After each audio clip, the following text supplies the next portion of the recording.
The Transportation Safety Board has released its final report into the 2011 crash of a chartered plane. The aircraft made a fiery landing on a busy street near the Vancouver airport.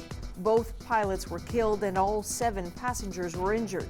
The report says the plane manufacturer was aware of problems with this particular aircraft. The model is notorious for unsecured oil caps and mid-flight oil leaks.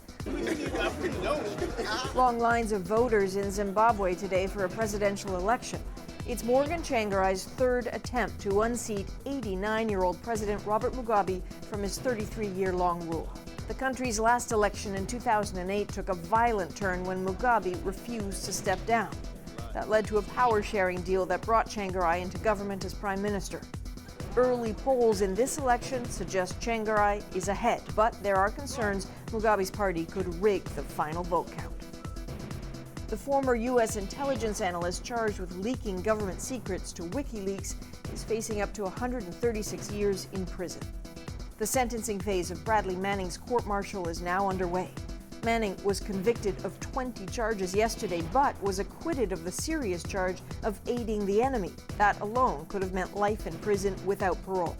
The closed court hearing is scheduled to end August 23rd.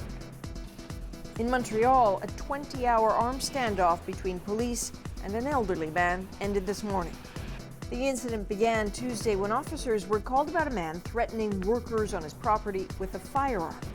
After many hours of negotiations and even firing tear gas at the man's home, police finally broke his door down this morning and shot the 72-year-old suspect with rubber bullets before arresting him.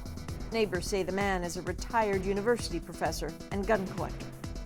A ferry carrying almost 500 passengers and crew ran aground this morning in Port aux Basques in southwestern Newfoundland. The ferry appears to have struck a wharf and nudged a small building as it was leaving port at about 8:30.